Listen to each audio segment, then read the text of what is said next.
Noite, pessoal. Estão me ouvindo bem? Boa noite, sim, professor. Boa noite, pessoal.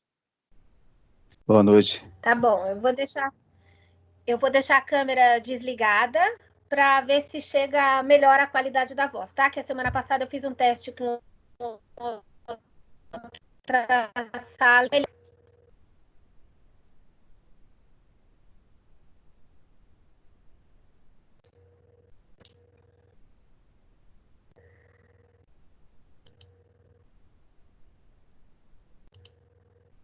Então vamos lá. Primeira coisa que eu quero falar para vocês é pessoal de sexto e sétimo período. Hoje nós fizemos um levantamento e tem muitos alunos do sexto e do sétimo que não fizeram um simulado do desafio nota máxima. Esse semestre nós vamos distribuir 2.500 pontos.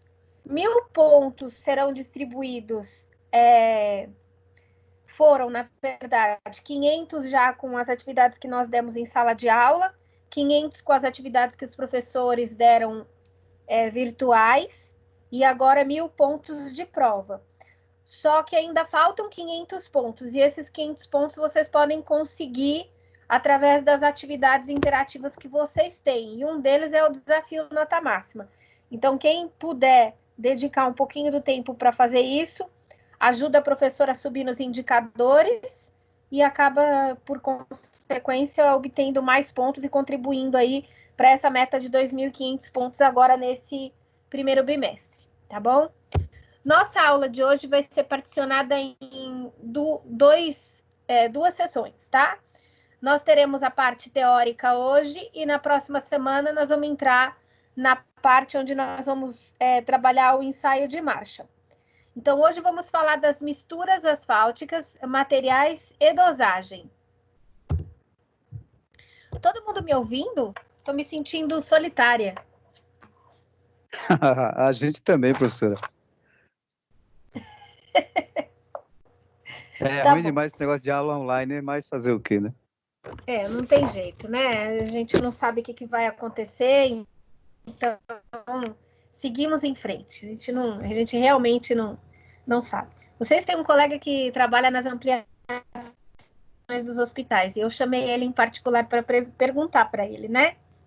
E o relato dele, até ele está assustado com relação ao crescimento aí das ampliações nos hospitais. Então, a gente está vivendo um dia de cada vez, né? A gente fez uma reunião hoje e nós tivemos redução de salário, nós vamos ter o salário reduzido a 25%. Não os professores, mas quem faz parte da equipe administrativa. E a pergunta é se nós estamos satisfeitos ou não. A minha resposta é única. Nós estamos no momento de união e não de insatisfação. Insatisfeito tem um monte de gente. O problema, um monte de gente está de vários cunhos, financeiro, psicológico, de doença espiritual, mas o momento agora é união. Então, que a gente continue assim. Então, vamos lá, vamos para a nossa aula. Sim, pode falar. Uma coisa que sempre acontece aí, que para o sinal ficar ruim, é alguns alunos deixarem a câmera ligada. E assim, a senhora que consegue ver isso aí, quem está com a câmera ligada ou não. Então, isso dificulta o sinal, né? Fica mais pesado. E a gente percebe que, né, em algumas gravações, principalmente na aula do André, alguns alunos deixam a câmera ligada, meu. Aí, quando a gente vai assistir a aula depois, tá lá a cara do indivíduo olhando para a gente lá, coçando o nariz, coçando a orelha, tirando os piolhos. Tá bom. Então, se a senhora puder avisar e colocar um aviso aí que na hora das aulas, para os indivíduos aí desligarem as câmeras, né? Porque fica até tirando a atenção da gente, a gente tá olhando pro professor ou para a explicação e tá lá a cara do bonitão lá embaixo e coçando o cabelo e, sabe, brigando com a mulher. Chega a filha perto, o cachorro e aí vai. Tá bom, a gente vai contornar isso. Eu vou ver se eu consigo fazer gentilmente um recado aí para todo mundo. Esli tá no grupo. Até porque e aí, melhora o Esli, sinal, você... né? Oi? Até porque melhora o sinal também, né? Então, a semana passada com os alunos da Contábeis eu fiz um teste e vi que a aula ficou melhor sem a minha câmera ativada. O som chega melhor. Também. Então, por isso que essa semana eu tô com a minha câmera desativada, né? É ruim, porque Beleza. pelo menos quando a minha câmera tá ativada eu olho para mim mesma, né? Mas vamos lá. A gente tem que Sim. fazer o que for melhor. O Esli tá no grupo. Você tá bem, Esli?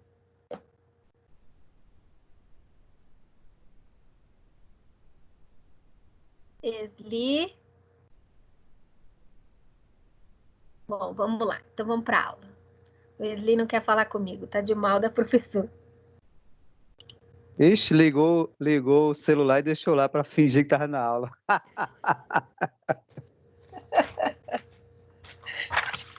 Olha, se eu não tivesse em casa uma jovem de 20 anos, eu acharia que isso era mentira, viu? Vamos lá, vamos falar Pois de é. revestimento ou capa de rolamento. Nós já falamos disso nas sessões anteriores, tá? E revestimento ou capa de rolamento é a camada que tem a função de receber diretamente os esforços provenientes do tráfego. Então, nós falamos e mostramos que ele recebe os esforços provenientes do tráfego e tem a função de transmitir esses esforços para camadas inferiores. Tem a função de proporcionar uma superfície de rolamento confortável e segura para quem trafega sobre ela. E, por fim, a função de impermeabilizar o rolamento para não haver percolação de água. A seleção do tipo de revestimento. O revestimento, quando vocês forem fazer um projeto e precisarem selecionar o tipo de revestimento, deverão sempre levar em consideração as características da região, o relevo, o clima e o tráfego. Quando isso não é feito, e nós já tratamos desse assunto, pontualmente vocês terão problemas com relação ao dimensionamento. Porque dimensionar, você pode dimensionar genericamente para todo lugar. Mas você tem que lembrar que cada região tem sua característica. Por isso que obras de ampliações de rodovias são feitas por trechos, e esses trechos são feitos estudos distintos para cada trecho, porque na ampliação de uma rodovia, você tem diferentes características da região. Deixa eu só ver se tem alguém dizendo que não consegue entrar na aula, só um momentinho. Quando eu mudo de tela, vocês enxergam ou vocês estão na tela colorida minha?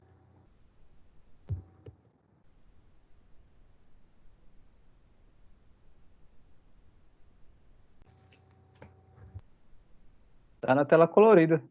Então tá bom. Bom, então vamos lá. Esse negocinho meu tava tampando? Aqui, ó. Não. Então tá. O revestimento asfáltico, sim? Alguém falou algo? Não, eu disse que eu tava vendo a imagem normal. O revestimento asfáltico é composto por uma mistura asfáltica, também denominado de mistura betuminosa, ou de concreto asfáltico, e até de massa asfáltica. Fora do meio técnico, todo mundo chama de asfalto, né? Então, quem não estuda estrada sempre falou asfalto. No Brasil, a mistura asfáltica mais empregada nos revestimentos dos pavimentos das vias de tráfego médio e alto é o concreto asfáltico, CA, de acordo com a norma 031-ES do DENIT 2006, mais conhecido como CBUQ, concreto betuminoso usinado a quente. O CA é uma mistura composta de agregados bem graduados, asfalto, material de enchimento, filler, produzida a quente em usina apropriada, também devendo ser espalhado e compactado a quente.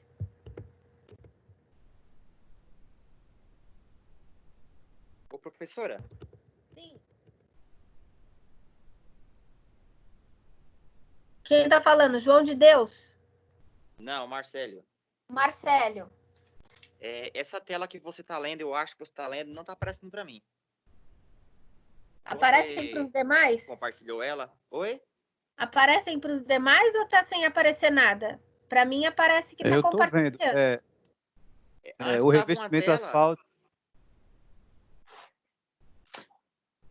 para mim aparece. Então, Normalmente.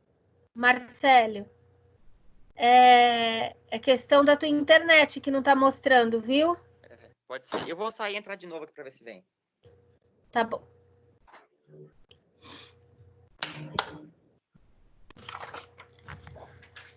Ivo, lê para nós. Vamos lá. Em rodovias de baixo volume de tráfego, o tratamento superficial TS, conforme norma 146 ES DENIT, norma 147 ES DENIT, norma 148 ES DENIT, foi muito utilizado em alguns estados e é um revestimento de pequena espessura, executado por espalhamento sucessivo da emulsão asfáltica e agregados, seguido de compactação. Tá. Veja que o autor, ele coloca para nós algumas normas do DENIT. Hoje, trabalhando em cima dessa área, eu consultei algumas delas, vocês vão conseguir ver que existem normas que são muito antigas, mas que elas ainda são utilizadas, e outras que são mais recentes. As normas referenciadas com relação ao DENIT são todas normas que podem e devem ser consultadas, ok? Com o desenvolvimento de asfaltos modificados, acabaram surgindo algumas misturas, e essas misturas estão presentes no mercado. A gente já falou delas em aulas anteriores, e eu listei elas para vocês, porque como esse material fica disponível, vocês guardem e usem para a vida. No dia que precisar consultar, tem o material. Então, existe só, rapidamente, o Stone Matriz Asphalt, que é o SMA, e tem a norma competente dele. O Gap Graded tem a norma dele também. Micro revestimento asfáltico, e aqui eu estou citando a norma.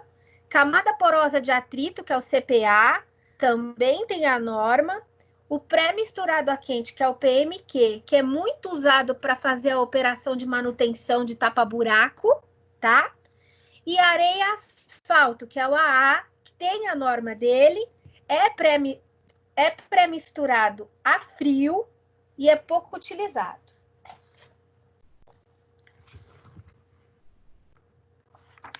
Espera só um pouquinho, que a professora vai fazer uma correção.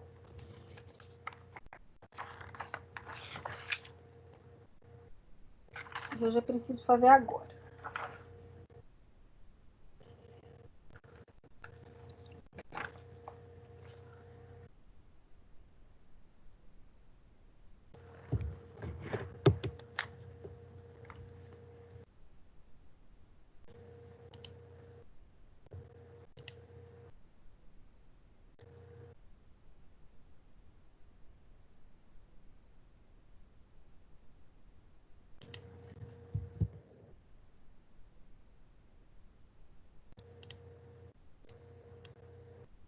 Vocês estão acompanhando eu mexer ou não? Não. Aprendeu, né, professora? Aprendeu a esconder a tela agora, né? Eu vou te dizer uma coisa que eu aprendi sem saber que eu aprendi, tá? Só fiz, mais nada. O que tá aparecendo para você? Não, é só a sua foto, né, do perfil e uma tela preta com 4 quadros.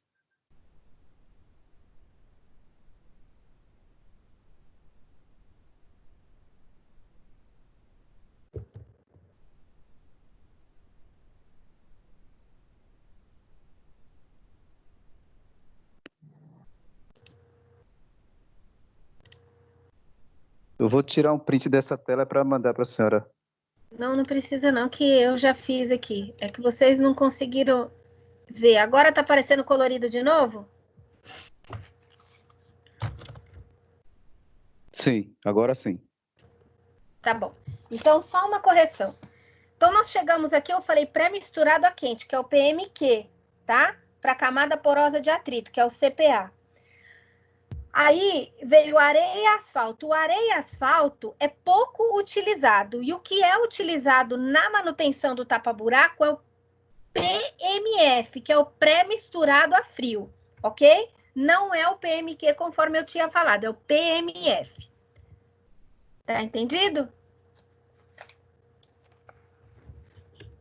Tá entendido. Ô, professora, tem como abrir mais essa tela aí ou ela só fica só desse tamanho? Como você tá vendo? Essa aí é colorida, professora, só pra embaixo. mim não tá aparecendo Ali nada, embaixo. não. Peraí. E agora, Ivo? Isso, agora sim. Tava do jeito. Aí tá certo, tá bom. Tá. Então, veja que eu fiz a correção no slide, tá? Então, eu tenho o AA, que é pouco utilizado, e o PMF, que é o mais usado na operação de tapa-buraco, certo? Certo. Vladimir, tá vendo agora? Agora sim, professora. Tá bom, vamos lá. Então, lê para mim, Vladimir, já que você tá online aí com a gente. Cada tipo de mistura asfáltica apresenta características específicas de materiais, produção e aplicação, que devem ser atendidos de acordo com as suas especificações e normas, sendo fundamental o controle tecnológico rigoroso em todas as etapas, desde a produção da massa em usina, como a construção de camada do revestimento. Tá. Quando a gente fala em controle rigoroso, a gente está falando do controle, inclusive, na ocasião da execução. Assim como a gente controla o concreto na obra, no momento da execução, a gente também deve controlar e fazer ensaios tecnológicos com relação à produção de asfalto e a aplicação dele, tá? Vale lembrar vocês o seguinte, quando vocês fazem uma obra, e aí eu vou falar agora de forma genérica, e as etapas de controle de qualidade exigem que se faça controle tecnológico e vocês rompem essa barreira, vocês deixam de fazer o controle tecnológico achando que não precisa, que nunca vai usar, que isso é irrelevante naquele momento, que a pressa de produção de obra é maior. Tem que fazer uma autoanálise do comportamento diante dessa situação, porque como técnicos, vocês estão recolhendo uma RT de execução. E quando vocês recolhem uma RT de execução, vocês respondem por aquilo que vocês fizeram. Então, olha só, é uma coisa bíblica. Não há nada, não há verdade que fique escondida. Então, você pode omitir as informações, mas hoje nós temos tecnologias para extrair uma amostra, um corpo de prova e chegarmos à conclusão de como aquilo foi realizado. O caminho mais fácil é quando o engenheiro guarda os controles tecnológicos na pasta e nos documentos da obra, de modo que se algum dia ele for ter que responder por aquilo que ele fez, ele tem o controle de que aquilo foi devidamente ensaiado, que aquilo houve um controle tecnológico rigoroso. Quando o engenheiro na obra às vezes fica soberbado e some com a papelada, pode ocorrer de no futuro ele colher frutos disso. E eu vou citar um exemplo para vocês. Existe um condomínio vertical com 12 blocos de apartamento, que no projeto arquitetônico e nos projetos feitos pelos engenheiros foi previsto que a pavimentação inicial seria de bloco intertravado. Mas a construtora decidiu e ela mudou para asfalto. Na hora de se fazer a execução deste estacionamento, o engenheiro não se atentou que precisava primordialmente, inclusive, mudar o projeto que tinha sido oferecido para o cliente, porque o cliente comprou o condomínio com um determinado tipo de pavimentação e recebeu com outro. E o mais agravante, a pavimentação asfáltica não vai percolar água como vai percolar num bloco intertravado. No bloco intertravado, você só vai ter acúmulo de água se você tiver bolsões. Do contrário, a permeabilidade vai ocorrer, porque entre as frestas de um bloco e outro vai escorrer a água. No pavimento asfáltico, não. Então, o pavimento de estacionamento, quando é feito com asfalto, tem que ser feito de forma correta, ter controle tecnológico rigoroso e, principalmente, projetos, inclusive topográfico, que vão prever as declividades do asfalto para drenagem pluvial. Bom, o resultado disso, o engenheiro fez a modificação, não fez controle tecnológico, não alterou os projetos de topografia, onde ele teria que dar ou não declividade para as descidas pluviais, para as bocas de lobo. O resultado hoje é que o acúmulo de água, a lâmina de água que forma em cima do asfalto está depreciando ele, os carros estão entrando contra o condomínio, os moradores estão entrando contra o condomínio porque o asfalto está se soltando. Então, as crianças que correm no estacionamento se machucam em virtude das britas que estão se soltando do asfalto.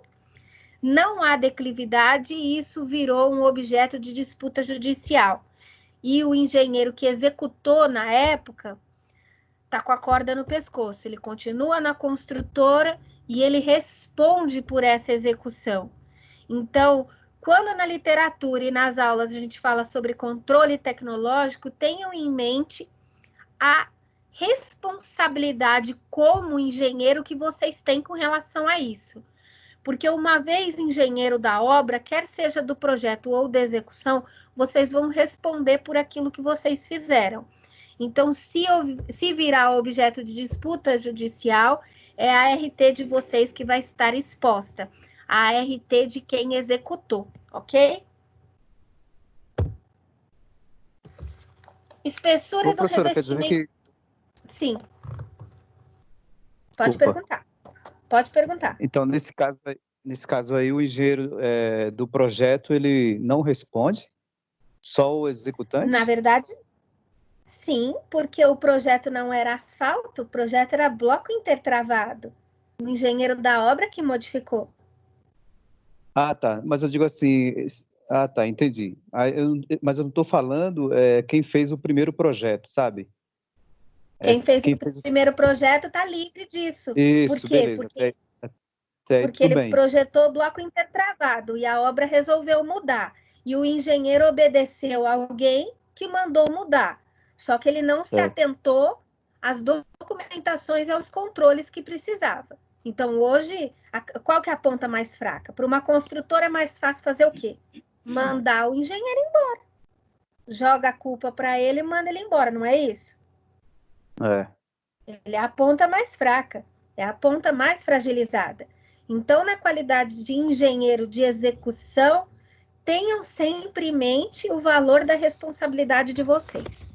Recolha a RT com responsabilidade. Se vai haver mudança de projeto, tem que ser documentada. E se o projeto não estiver pertinente, porque um projeto de bloco intertravado não é semelhante a um projeto com revestimento asfáltico. Então, tem que ser feita a substituição de projeto, mesmo que isso custe, tá bom? Tá bom, obrigado, professor.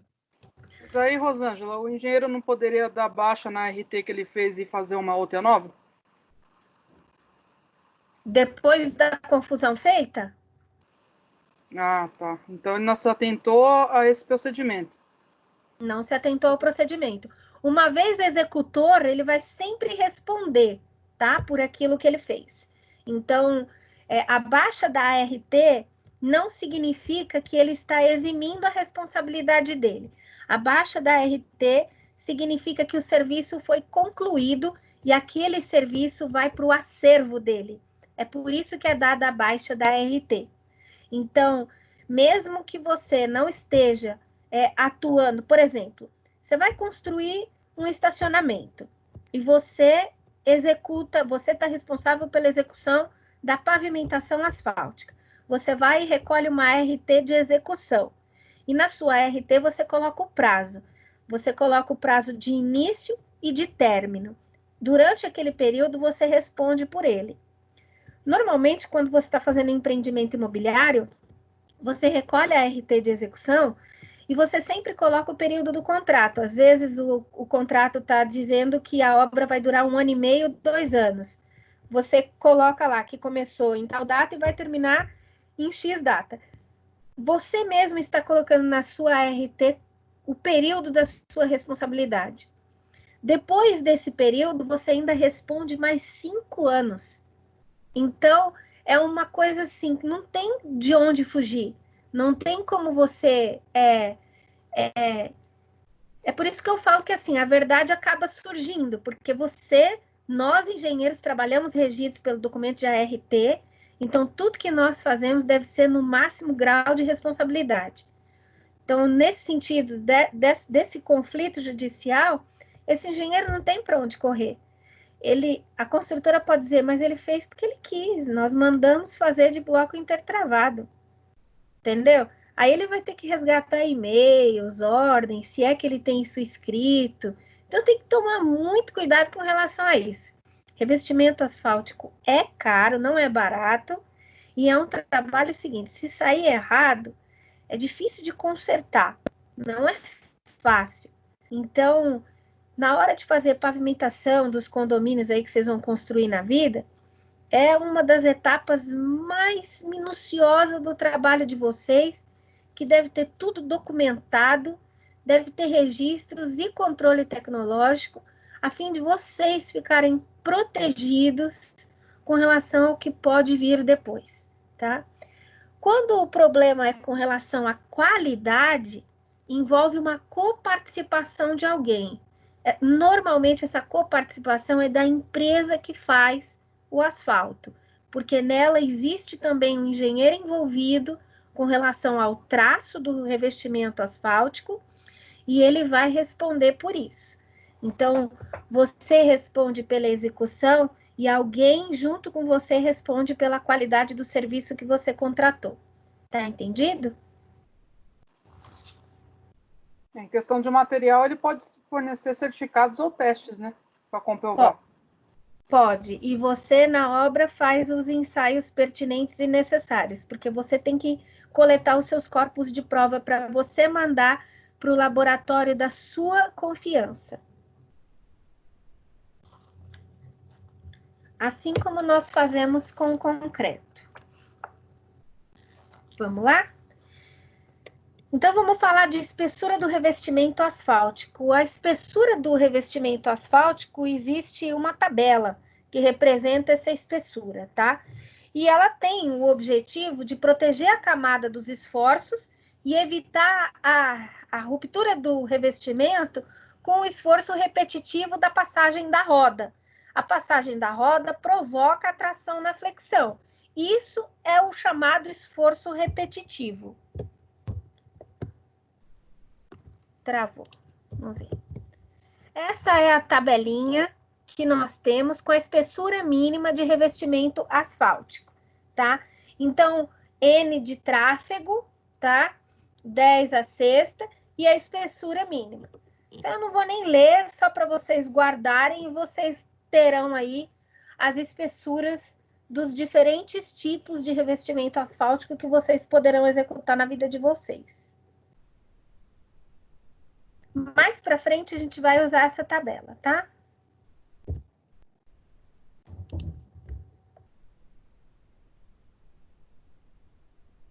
Tem gente que às vezes, se eu fazer uma observação, tem gente que às vezes fala de maneira muito generalizada e padronizada, dizendo que o asfalto tem 10 centímetros, ou todo asfalto tem 10 centímetros, todo asfalto tem 7 centímetros. Não é assim. Nós temos asfaltos que têm tratamentos superficiais, que são as camadas de rolamento.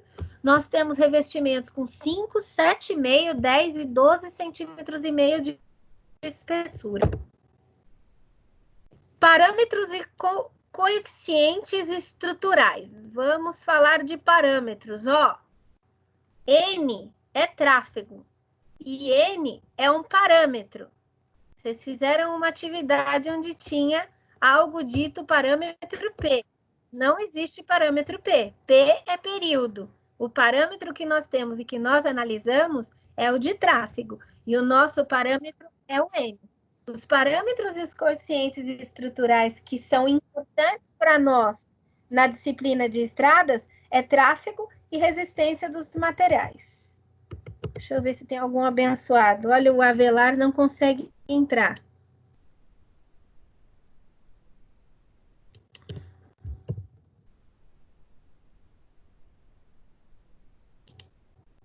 Como será que faz para o colega conseguir entrar, hein?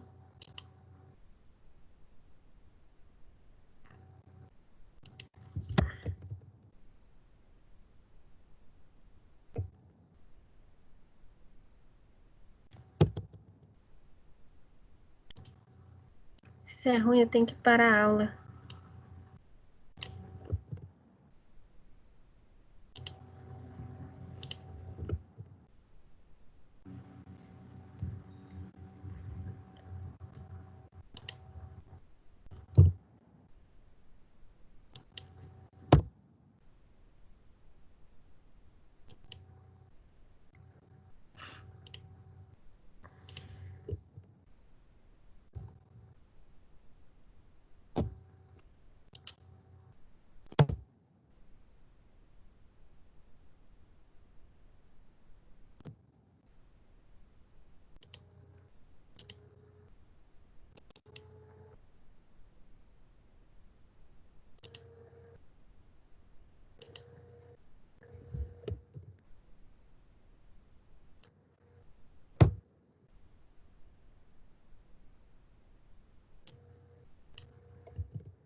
Vocês estão vendo minha tela ou parou?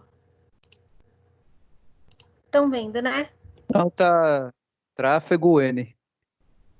Tá bom. Então, olha só, existe uma tabela com coeficientes estruturais dos materiais constitutivos do pavimento. Essa tabela tem no livro didático e agora nessa apresentação.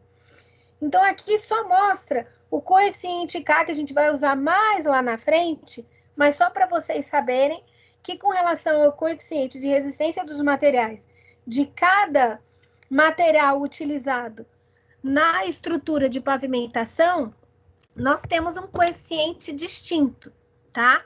Então, base ou revestimento de concreto betuminoso é 2, base ou revestimento de pré-misturado a quente de graduação densa, 1,70, pré-misturado a frio de graduação densa, 1,40, base ou revestimento por penetração 1,20, camadas granulares 1, solo cimento com resistência à compressão a 7 dias superior a 45 kg-força por centímetro quadrado, 1,70. E os outros, né? Com 7 dias, 45 e 28, com 7 dias, 28 e 21, 1,40 e 1,20. Isso daí a gente só vai usar na hora de fazer exercícios, mas é importante que saibam que existe. Mistura asfáltica e os ensaios aplicados.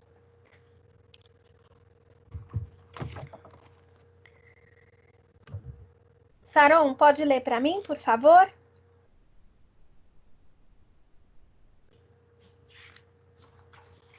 Posso sim, professora.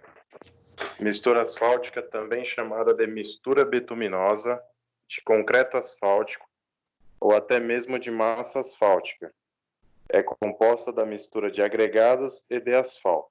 Geralmente é utilizada na camada superficial de pavimentos, rodoviários e aeroportuários. Tá. Então, quando a gente fala de aeroportos, nós falamos de revestimento asfáltico também. E para revestimento asfáltico de aeroportos, nós temos algumas singularidades diferentes da pavimentação asfáltica de onde vai trafegar veículos automotores. Mas, em ambas as situações, nós estamos falando da utilização de revestimento asfáltico.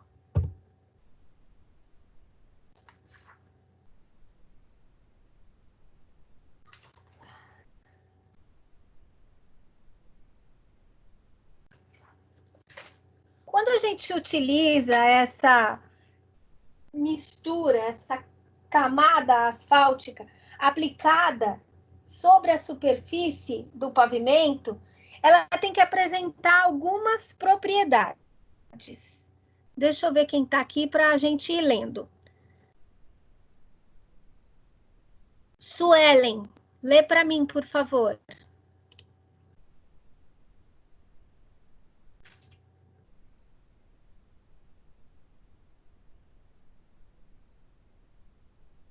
Suelen. Heloísa, pode ler? Posso. A resistência à deformação permanente em temperaturas elevadas. A mistura não deve deformar ou ser deslocada quando submetida às cargas de tráfego. Resistência à fadiga. A mistura não deve trincar quando submetida a cargas repetidas de tráfego num determinado período de tempo. Resistência a trincas térmicas. A baixa temperatura. A mistura não deve trincar quando submetida a temperaturas baixas. Esta propriedade é mais comum em regiões de clima frio. Durabilidade. A mistura deve conter asfalto suficiente para garantir uma adequada espessura da película asfáltica em torno das partículas de agregados. A mistura compactada não deve ter vazios muito elevados, pois isso acelera o processo de envelhecimento. Então, tem uma literatura, eu estava com ela na mão hoje, deixa eu ver aqui. Tem uma literatura que eu mandei para vocês, chama Rodovias, Planejamento, Execução e Manutenção. Ela mostra os diferentes métodos de manutenção do asfalto. E ela traz de maneira bem didática, bem simplória, eu posso dizer, né? O autor fez um livro muito simples, mas muito interessante, onde ele mostra e ensina para a gente o quão fragilizado pode ficar o revestimento asfáltico quando as propriedades de resistência dos materiais não são devidamente atingidas. Então, quando a gente diz aí logo de início resistência à deformação, quando você passa num asfalto e você vê que você tem deformação nele e em alguns lugares você tem aquela marca excessiva de deformação, onde mais trafegam os caminhões, as cargas mais elevadas, você tem claramente um péssimo dimensionamento do revestimento asfáltico daquela rodovia ou daquele trecho, porque ali o que foi presumido que suportaria a carga não suportou, e por isso faz aquela situação onde fica... Eu não sei se vocês já trafegaram, mas existem algumas rodovias, e eu já passei por elas nos interiores de Minas Gerais, onde é como se você tivesse as rodas do caminhão extremamente marcada e, inclusive, um ressalto na lateral mostrando que, evidentemente, houve a deformação daquela capa. Então, quando a gente fala em deformação, a gente está remetendo claramente à situação de resistência do material. Então, o nosso material de asfalto ele não pode sofrer deformação, ele não pode sofrer fadiga. A fadiga, ela ocorre com a gente, com o concreto e com o asfalto. Então, a mistura não deve trincar quando submetida à carga. igualzinho um pilar. O pilar, quando está submetido à carga, ele não pode trincar, porque se ele trincar, ele provoca a fadiga. E isso vai ocasionar o colapso e a ruptura, se não for dado os devidos tratamentos. A mesma coisa ocorre com o asfalto. Então, se ocorrer a ruptura dele, se ocorrer uma fadiga, rapidamente vai ocorrer a ruptura, porque ela vai aumentar à medida que o tempo for passando e o tráfego, as cargas repetidas forem se intensificando naquele local. As trincas térmicas, elas já ocorrem do mesmo jeito que ocorre no concreto. Então, no caso do concreto, quando o concreto é submetido a alta temperatura, então o que ocorre? A exudação da água e o concreto começa a perder as suas propriedades. E quando ele perde as suas propriedades, junto com elas, ele vai perdendo a sua resistência. O asfalto ocorre a mesma coisa, só que em baixa temperatura. Então, ele tem que ter resistência às trincas térmicas a baixa temperatura, porque se houver a trinca, elas vão aumentar sucessivamente por toda a extensão.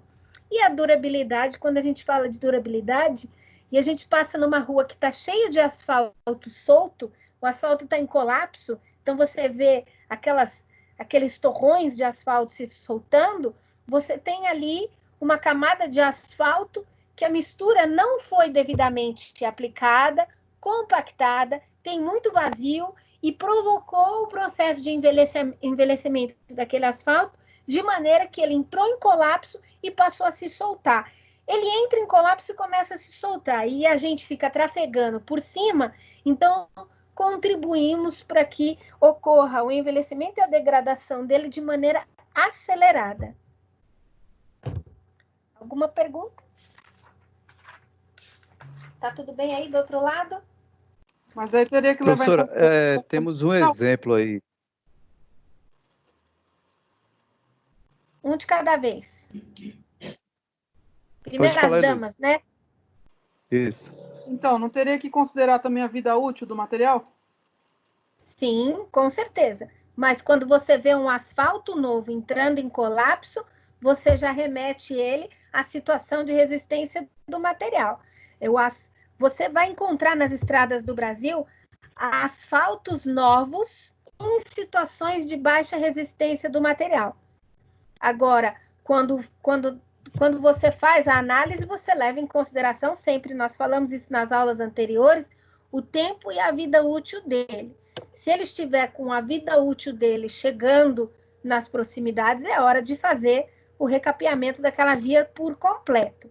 Mas se for um asfalto novo em colapso, você tem um problema pontual de resistência dos materiais. Muito importante você falar isso, porque no pensamento e na análise crítica de um engenheiro, é exatamente isso que deve se fazer. Deve se questionar.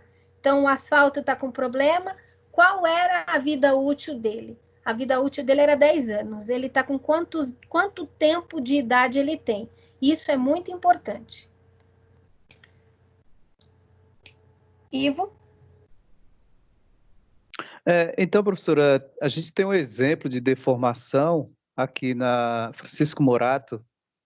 Quem vai aqui pela BR, quando chega ali na Francisco Morato, no corredor de ônibus sentido bairro, tem essa deformação, ou seja, as laterais, exatamente onde os pneus trafegam, passam ali, está bem mais baixo e no meio formou tipo um cume ali, sabe, uma montanha ali de asfalto, que se algum carro pequeno, por exemplo, eu já passei com o meu carro pequeno ali no corredor de ônibus, né, e chega a arrastar o fundo do carro ali, né, o assoalho, de tão deformado que está. Isso mesmo, aí você tem o primeiro ponto, que é a resistência à deformação permanente, onde houve a deformação quando aquele asfalto foi submetido a temperatura elevada. Então, e isso ocorre no dia a dia, às vezes você tem um dia mais quente, um dia mais frio. Então, quando você executa o seu pavimento asfáltico, ele tem que ter sido dosado para ter resistência a essa discrepância de temperatura. Se com a carga de tráfego que ele recebe a uma temperatura elevada, ele se deforma, você teve um problema no dimensionamento dele. Você citou um exemplo ótimo, eu sei também, porque eu já passei por ali, viu? Podemos avançar? Sim. Bom, para produzir misturas asfálticas que atendam essas propriedades, é fundamental usar o método de dosagem que possibilite a seleção e avaliação dos materiais. Isso a gente faz de forma individual para cada material, assim como com as proporções do material também. A metodologia empregada para definir a quantidade de asfalto da mistura engloba ensaios essenciais de dosagem da mistura asfáltica. E a gente vai aprender um pouquinho. Quando a gente fala de agregado, nós estamos falando de granulometria, resistência ao desgaste por abrasão, densidade real e aparente absorção e adesividade a produtos asfálticos. Então, toda vez que pensarem nos agregados do asfalto, tem que lembrar que eles têm que ser capazes de tudo isso. Ter granulometria suficiente, resistência ao desgaste, densidade real e adesividade aos produtos asfálticos. E aqui eu coloquei para vocês as normas do DNR e do DENIT que vão remeter a essas características. E quando a gente fala do asfalto, nós temos que remeter ele à viscosidade de Seibold-Furol para asfaltos puros e viscosidade de Brookfield para asfaltos modificados.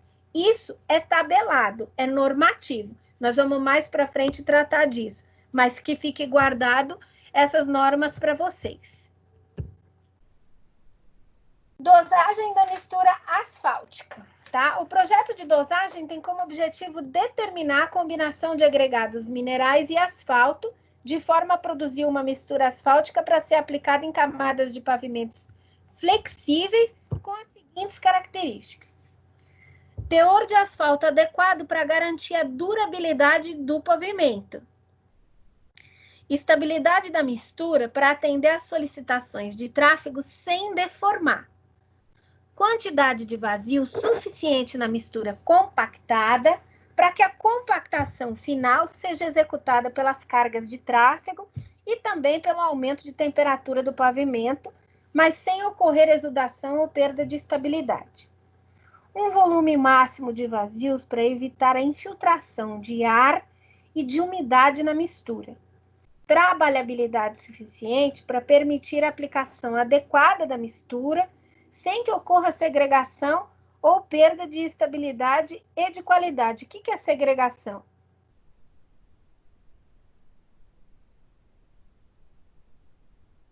É a separação, né? Isso aí. Do mesmo jeito que ocorre no concreto, ocorre no asfalto. Quando há separação do agregado com relação à mistura. A mistura tem que ser homogênea. Tem que estar tudo junto. O agregado, o miúdo, o graúdo e a mistura líquida. Tudo tem que ser envolvido e tem que formar uma única mistura, uma única substância para nós trabalharmos. Quando isso não ocorre e ocorre a segregação, essa segregação, do mesmo jeito que ela provoca instabilidade numa estrutura de concreto, ela também provoca instabilidade no revestimento asfáltico. Textura do agregado adequada para que o pavimento apresente atrito suficiente às condições climáticas. Então, eu não posso fazer um asfalto muito lisinho se eu não vou ter condição de atrito para proteção e segurança do tráfego. Então, quando a gente dimensiona uma rodovia, lá no início nós falamos, nós temos que oferecer o quê? Conforto e segurança. E quando a gente fala de segurança, nos remete claramente ao coeficiente de atrito daquele pavimento. Se vai ter resistência à derrapagem ou não. Se nós estamos diante de um asfalto que provoca a derrapagem, onde provoca colapso dos veículos, nós estamos então diante de uma situação até criminosa, que aquilo deve ser revisto, refeito, para evitar acidentes, porque isso o engenheiro não pode permitir de jeito nenhum. dosagem de Marshall, e esse é o assunto da aula que vem. Então, na aula que vem, nós vamos entrar na dosagem de Marshall e vamos aprender como é feito o ensaio de dosagem de Marshall. Alguém quer fazer alguma pergunta?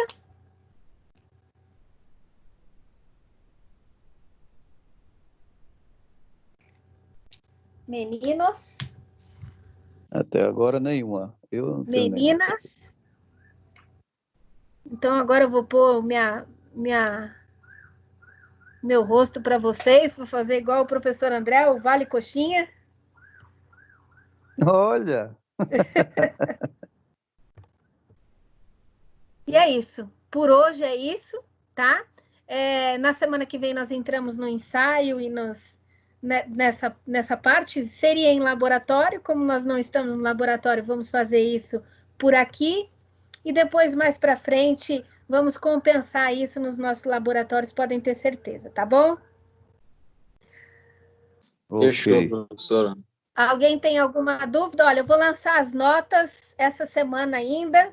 Já lancei as notas de trabalhos de vocês e vou lançar a nota com relação à avaliação.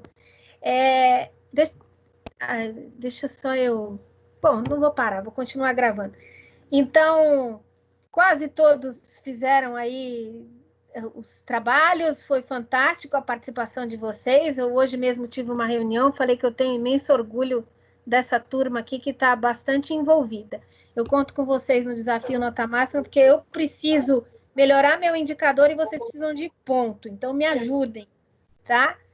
Professora, a senhora deveria colocar aquela lista que a senhora fez a semana passada aí, de quem fez e quem não fez, porque de repente pode estar aparecendo que eu não fiz, eu não sei. Ah, não, mas olha só. Se você não tivesse feito, eu teria lhe chamado individualmente, tá? Os alunos que deixaram de entregar alguma coisa, quando eu sei que o aluno entregaria, tá? Eu chamei individualmente. Mas eu posso colocar Obrigado. sim uma lista. Eu vou montar ela e colocar para vocês. Mas nós, como professores, sabemos os alunos que estão extremamente envolvidos e empenhados e unidos com a gente nesse esforço mútuo de conseguirmos vencer essa pandemia. Então, não tem como a gente, por exemplo, deixar de lado a opinião de vocês. Então, a semana passada, na hora de fazer as correções, tem alguns alunos que são os alunos-chave, né? Eu olho e falo, bom, se esse fez isso, então tá tudo bem. Se esse não fez, mas deveria ter feito, eu vou ligar para eles.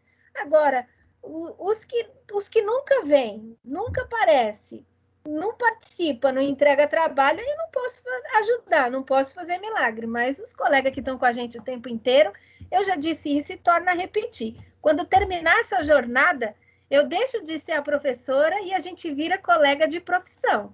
E como colega de profissão, a gente se respeita. E eu acho que esse respeito a gente começou a construir no semestre passado, e acho que isso tem ido muito bem.